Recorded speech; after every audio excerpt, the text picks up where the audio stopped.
જય શ્રી કૃષ્ણ. રાધે રાધે. મિત્રો 14મા અધ્યાયના 21મા શ્લોકમાં અર્જુને ભગવાન કૃષ્ણને પ્રશ્ન કર્યો કે તમે એમ કહો છો કે ભાઈ આ ત્રણેય ગુણોથી અતીત થઈ જવું જોઈએ, અને જો એ પ્રમાણે થઈ જાય તો એ મારા સ્વરૂપને પ્રાપ્ત કરી લે છે. અને છેલ્લે એવું કીધું કે ભાઈ અમૃતમ અશ્નુતે, અને એ અમૃતને પ્રાપ્ત કરી લે છે, મેળવી લે છે. એટલે અર્જુનના મનમાં પ્રશ્ન જાગે છે કે ભગવાન જે ત્રિગુણાતીત વ્યક્તિ છે, કેહી લિંગેહી, એમના લક્ષણો ક્યાં છે? મને કેમ ખબર પડે એમના લક્ષણો ક્યાં છે?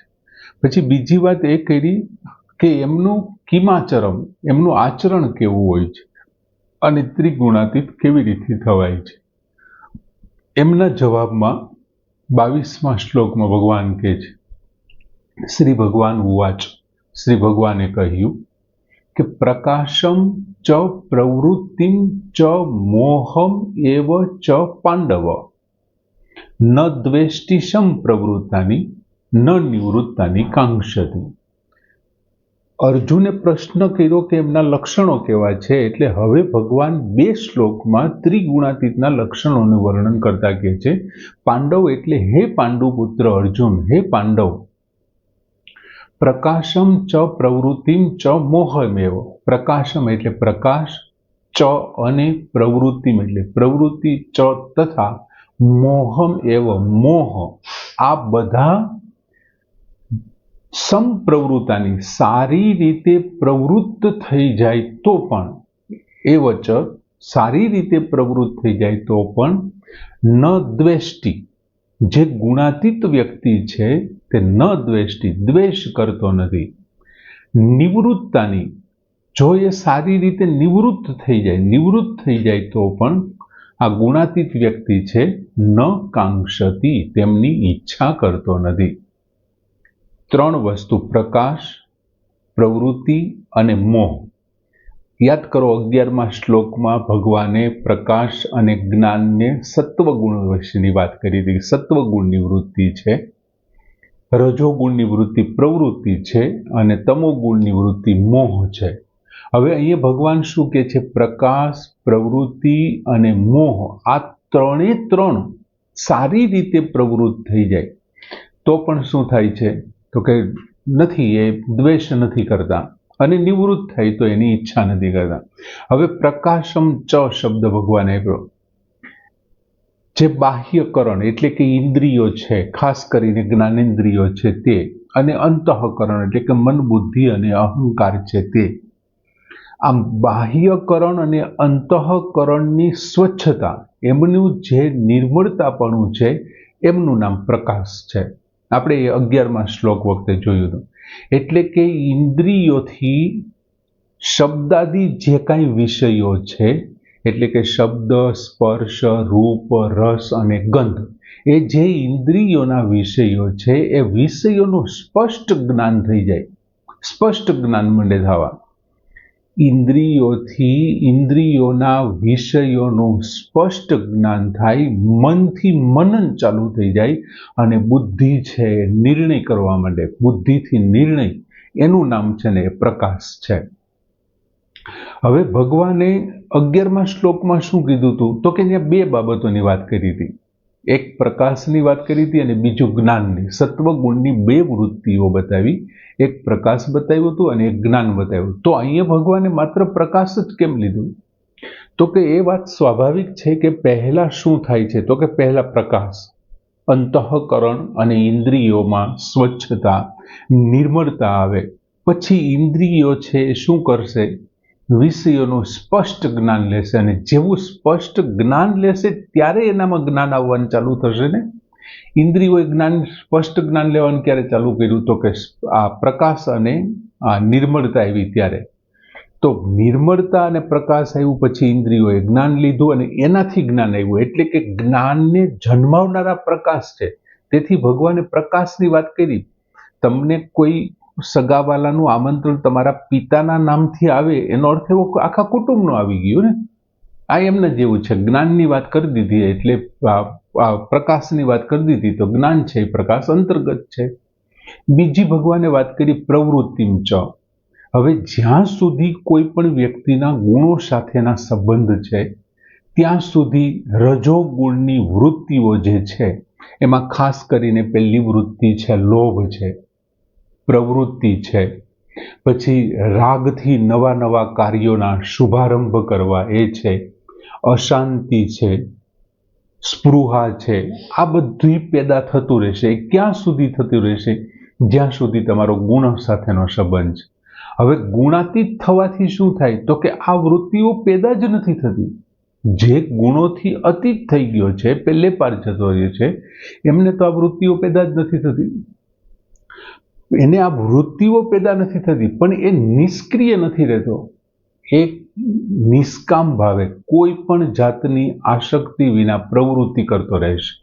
અને આ જે એ પ્રવૃત્તિ કરે છે ને, એ પ્રવૃત્તિ દોષજન્ય પણ નથી, કેમ કે મહાન વ્યક્તિઓ પણ પ્રવૃત્તિશીલ છે, પણ એ પ્રવૃત્તિમાં એની આસક્તિ નથી. એ પ્રવૃત્તિ એમની નિષ્કામ ભાવે કરેલી પ્રવૃત્તિ. તેથી પણ ભગવાને અહીંયા માત્ર પ્રવૃત્તિની જ વાત કરી છે, કેમ કે એની આસક્તિ, આ તો બધું જતું રહ્યું.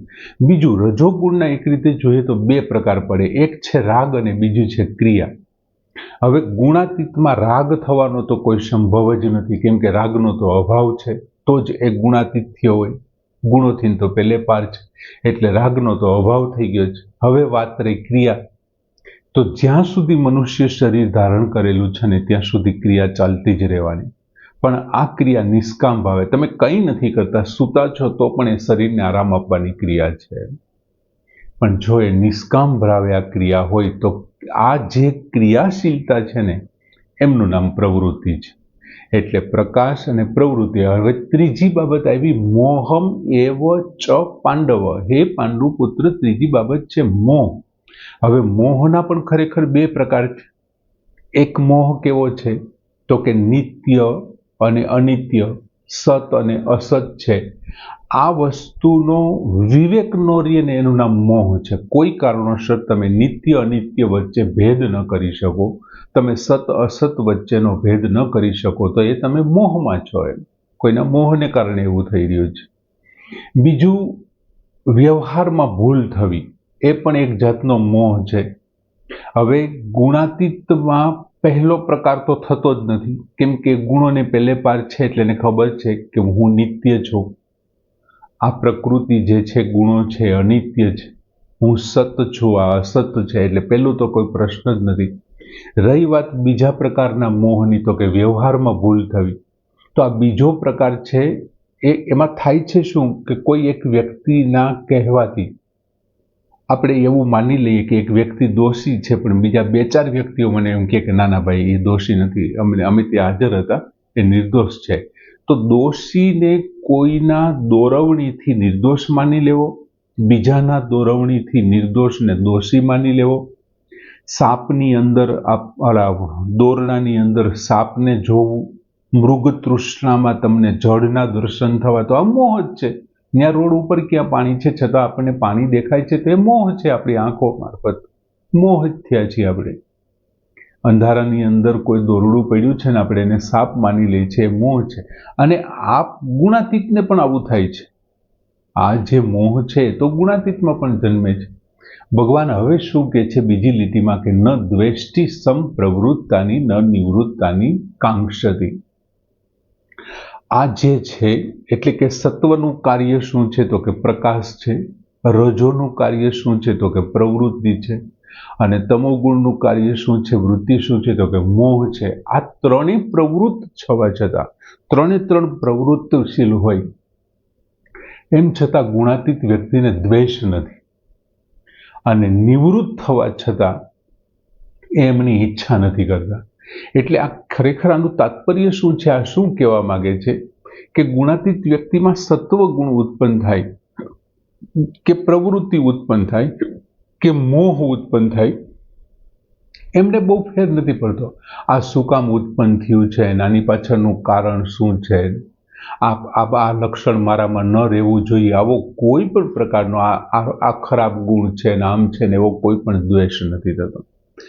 માની લ્યો કે નિવૃત્ત થઈ જાય, તો ગુણાતીત વ્યક્તિ એમની ઈચ્છા નથી કરતો કે ના ઓલો ગુણ બહુ સારો હતો, એ તો મારામાં રહેવો જ જોઈએ, આમ થવું જોઈએ તેમ થવું જોઈએ. ભગવાન કહે છે કે ત્રણમાંથી કોઈ પણ ગુણની વૃત્તિઓ, પ્રકાશ હોય, પ્રવૃત્તિ હોય કે મોહ હોય, એ સંપૂર્ણપણે પ્રવૃત્ત થાય તો એ દ્વેષ નથી કરતો કે આ શું કામ થયું, આમ છે ને તેમ છે.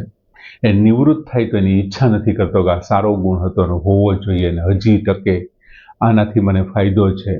આવો ગુણોના ફેરફારોથી જેમને ફેર ન પડતો હોય એ ગુણાતીતના લક્ષણો ભગવાને અહીં પહેલા શ્લોકમાં કીધું. સરસ મજાની વાત કે પ્રકાશમ ચ પ્રવૃત્તિમ ચ મોહમ એવ ચ પાંડવ ન દ્વેષ્ટિશમ પ્રવૃત્તાની ન નિવૃત્તાની કાંક્ષતી. પૂર્ણ કરી.